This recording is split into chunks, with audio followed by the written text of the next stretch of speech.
Hey everyone, welcome to another episode of the Joy of Pancakes. I'm your pancake artist today, Daniel James Drake. And today I think I wanted to do something a little bit far out. We're going to do some planets in space. Now, this is another one of my favorite freestyle designs when I'm at a live event, and folks ask me to surprise them. These are my favorite things to draw, because I get to pull it out of my head. No rules, no regulations. It's space. You can throw colors for galaxies and nebulas and all kinds of things in there. So we're going to do a little space scene today. The gel color ratios that we put in each batter pen is going to show up on the screen there at the bottom. First and foremost, I've got a little bit of heat in my griddle. It's a little warm, right? I've already warmed it up just a little bit, so I'll turn it on to the cook for about 30 seconds or so and then turn it off. So it is warm enough to hurt me, to singe me. So I've got a towel. I'm going to fold it, rest my hand on this while I draw. It makes it a lot easier to control my lines without burning my hand. Now, usually when I start a pancake design like this, I'm going to use my black batter first, but today we're not going to do that because today we're drawing something. We're going to be drawing planets suspended in the void of space. So if we outlined them in black, we'd lose that contrast with all the darkness behind them. So instead, we're going to outline with white today. So, first thing we do before we start drawing is we squeeze a little bit of air out of whatever bottle we're using to create suction. I call this squeeze control. When you turn it over, you can gently release that, very, very gently release that, and it'll prevent the batter from spilling out. That way you can start and stop your lines with ease. It really helps take your pancake art to the next level. The more you practice squeeze control, the better you get at pancake art. So squeeze a little bit of air out, and we're just going to start. There's nothing more distinctly planetary, I think, than planets with rings like Saturn or Uranus. So we're going to take a big diagonal ring here. That's where we're going to start. We're going to start with just like a kind of an open ring. And you'll notice that I started and stopped the line. I didn't draw a whole oval. I started and stopped it because in the interior of that is where I want to draw my planet. So we're going to take right there.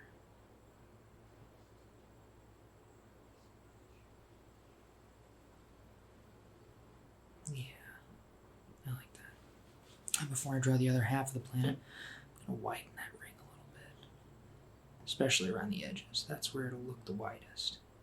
It's going to look pretty thin from the front, but on the edges it'll look kind of wide. And you can see how I'm kind of just going back and forth, just kind of sketching. It's not about being perfect. We always say with Dancakes, mistakes are delicious. Don't worry about being perfect. Perfection is a false ideal. I think a lot of people talk themselves out of doing things because they're worried they won't do it perfectly.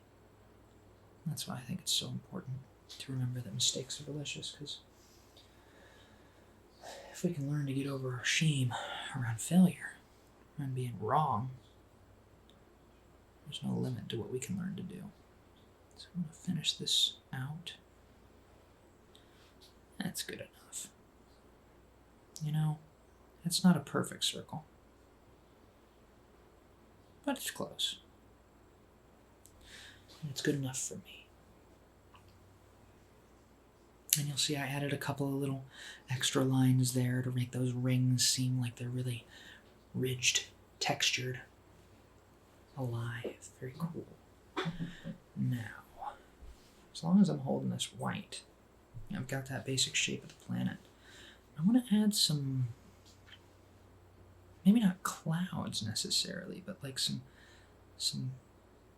squiggles, like atmosphere, right? Think about a picture of Jupiter. Think about a picture of Saturn. You think about the way they look. Got all these squiggly shapes on them because of all those gases and things roiling in their atmosphere. I mean, from far, far away, it looks very serene, very peaceful. Even though those shapes are just violent storms and winds, but from far, far away, they're just so peaceful. So simple. So we're just going to draw some of those textures there. Don't need a ton. They don't need to be everywhere. You can add as many or as little as you like. This is your planet. This is your solar system. Alright, I really like that. You know what I'm going to do next? I'm going to give this planet a moon.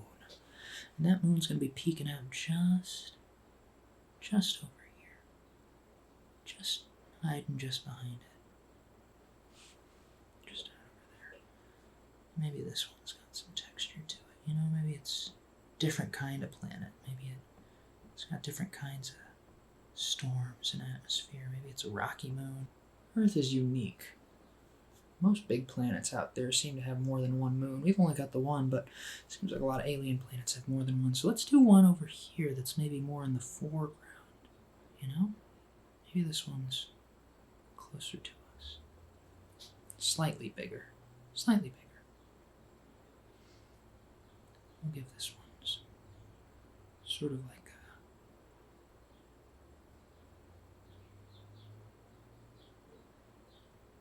spinning texture, you know? Into a little space shuttle. This is us, right? This is us. This will be us. Taking a look at this faraway planet from our spaceship.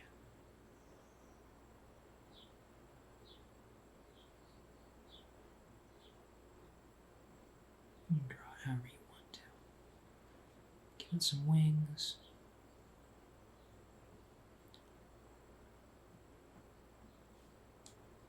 Maybe give it a little bit of texture on the bottom there. And here's what we'll do. We'll give it some engines on the back. And we can even draw nice long lines.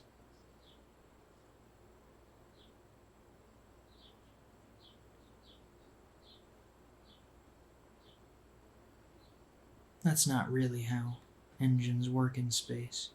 What I want to do is I want to start adding some stars.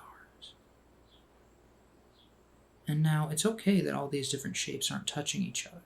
You know, you might think, oh, it's a pancake, how am I going to flip these? The thing is, we are going to connect them with a background once we're done drawing all the shapes we want. Once we're done adding these stars, we can outline the stuff with black pancake batter. And we'll be able to make them all one big pretty pancake. You can see when I do these stars, I'm just doing these little simple cross shapes, simple little twinkling shapes. And once I've done a couple of those, maybe this one will have a friend. They're not all lonely. Star friend right there. And so will you. You got a friend too. Seems like they have buddies over there. Let's give this one a friend too.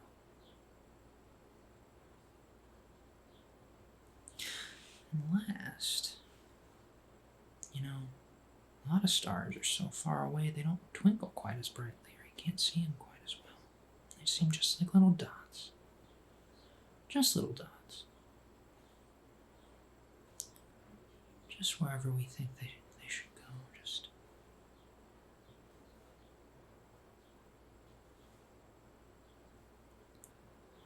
yeah.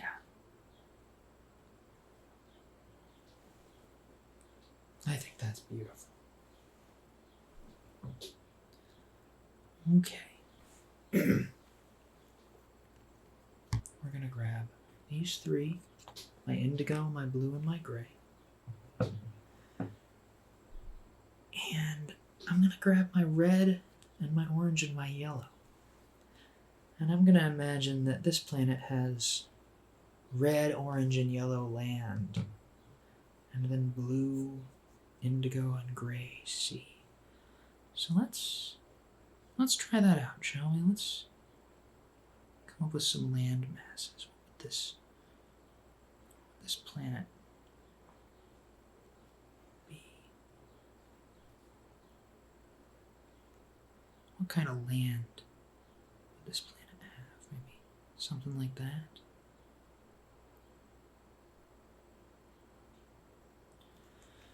Well, let's take our yellow. Let's add a little bit of character to those. Give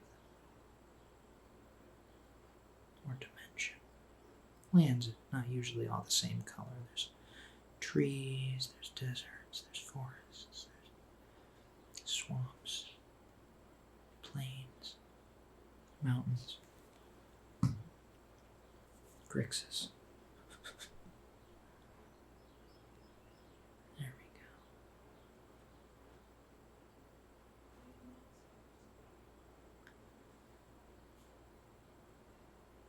I like that. I like that a lot. You know what? Let's put a little bit. Let's balance it out right over here. Have some of that quadrant.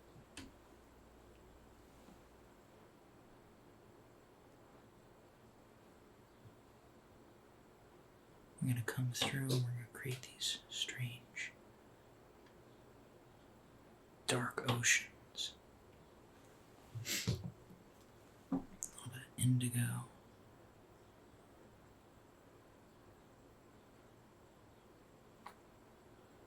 What a strange planet this is.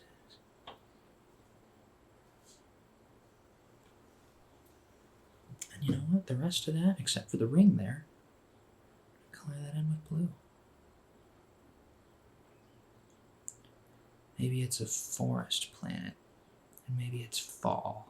That's why those continents look so fiery. Yeah, this is really cool. I feel like a kid. Well, I'm going to use my tan and my purple. I think if it was all brown, it'd be a little boring. I think the purple will make it kind of pretty, but I think the tan's nice to imply the rocky nature of most rings. Most rings around planets are little bits of debris, little bits of rocks and stuff like that. I like that. You can use whatever color you want, though. It's your planet, your rules. Alright. I like that a lot. I think this one over here is giving me kind of a Mars vibe. So I'm going to use my red and my brown. We're going to, here through the middle, do this little squiggly line to fill that in. Just make it stick out here and there, and then the rest of it we'll do with red.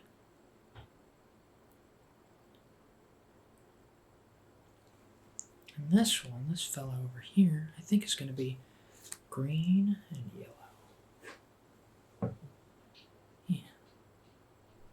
Yellow on the edge. Maybe a couple yellow dots. Give it some texture. And the rest of it will be green. Yeah, I like that. I don't know about you. I think my spaceship would probably be red.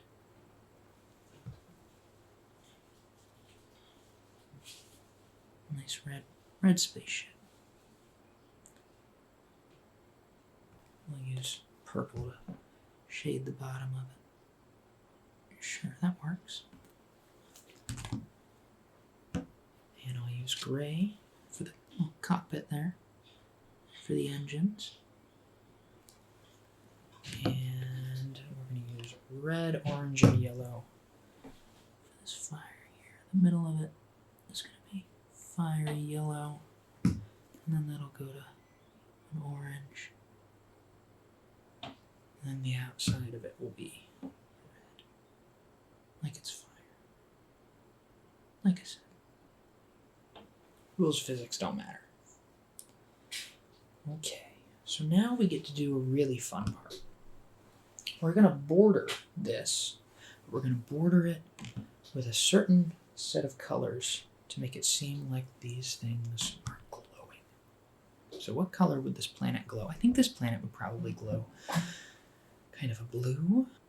That makes sense. Be kind of a glow, a blue glow. So we'll take this. I'm going to border the whole thing with this blue.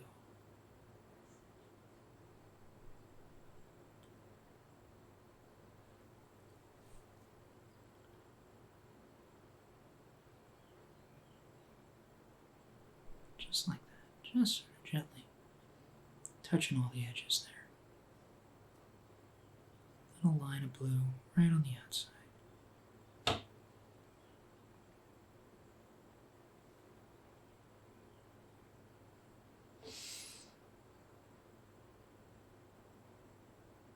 I think this planet behind it would glow yellow, though. So I'm going to give that a little yellow. And I think this one would glow orange.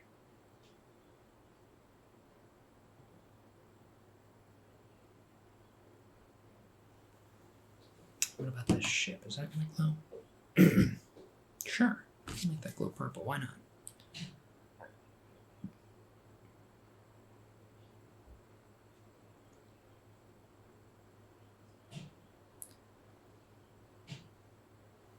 Just going to outline all those little white lines. All those little outlines. Nice color. And then I'm going to do one more layer around this big planet. I'm going to do my indigo because it's a little bit, it's just a tiny, tiny bit darker. It's sort of a gradient.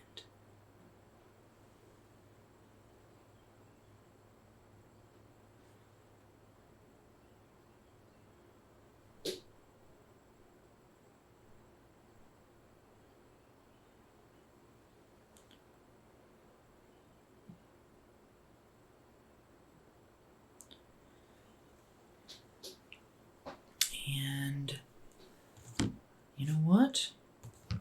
How about this? Orange. And then we'll do brown. I'm trying to sort of gently ease into the black that I'm going to surround everything else with. And now I'm going to take my gray. I think actually that indigo would work around this purple too.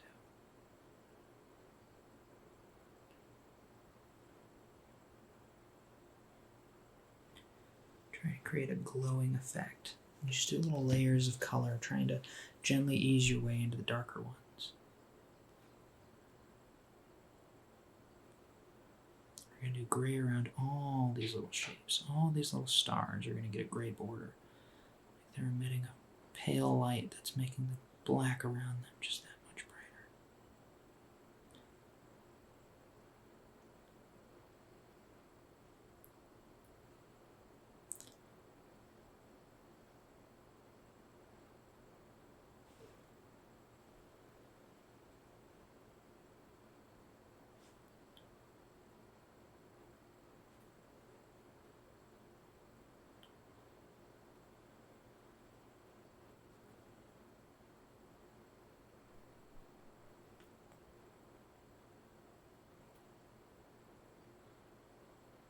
And then finally,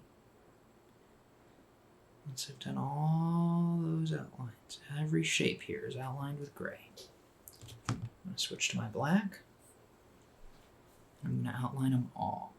And hopefully, they'll all be one connected outline shape then. And if not, I can add a little bit more where I need to. Since I widened all the shapes by giving them those gray outlines, you find you come back around like that, and suddenly those stars are connected. I still might fill in that spot right there. You know, things like that.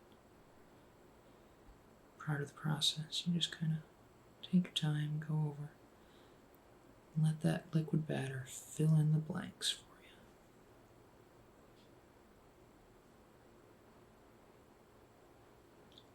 Just like that. I think there's a couple spots here, like there. I want to add a little bit more body to it there.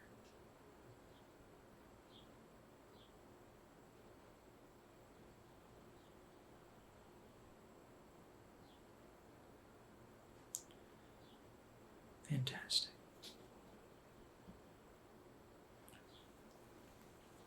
All right. So now I can take my fill bottle, the cap off of that. I'm going to take plain pancake batter and I'm going to border the whole thing to hold it together, make it a little bit bigger, and give it a bit of a background, a little pancake batter edge.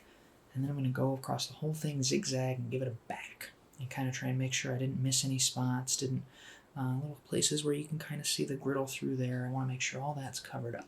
So here we go.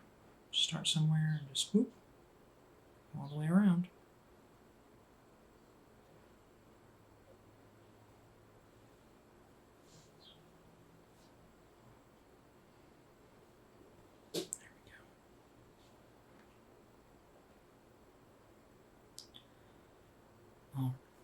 Once I've backed it, bordered it, finished drawing it, everything's done, I can turn my griddle on and set it to cook. I'm going to turn it to about 225 degrees. So while that cooks, I want to take a moment to thank you for watching this episode of The Joy of Pancakes. This is kind of a new thing we've been trying out at Dancakes.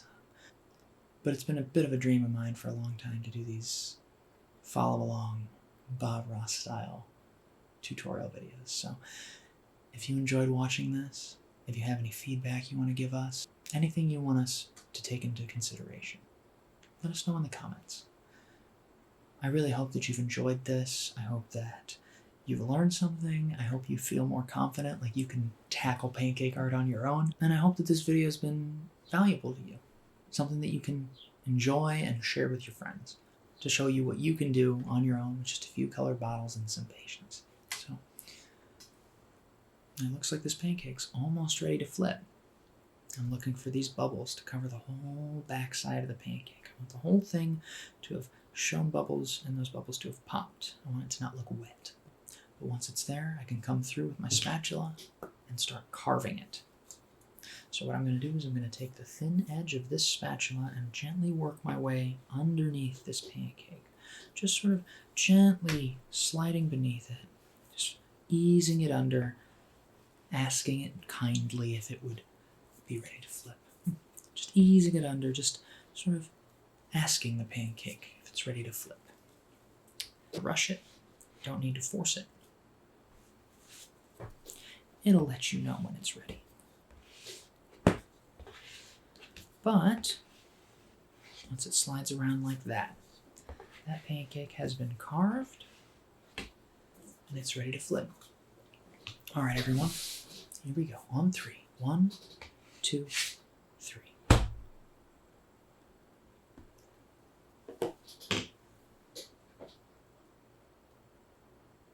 I think that's real neat.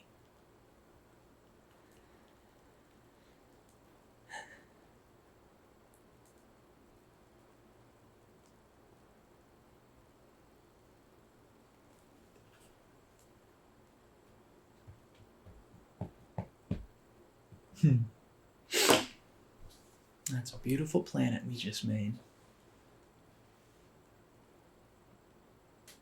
All right, I'm going to go grab myself a plate. You can go ahead and plate that beautiful piece of pancake. Look at that.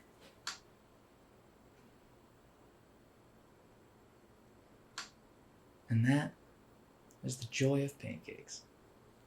Thank you so much for watching, and remember, mistakes are delicious. We'll see you around.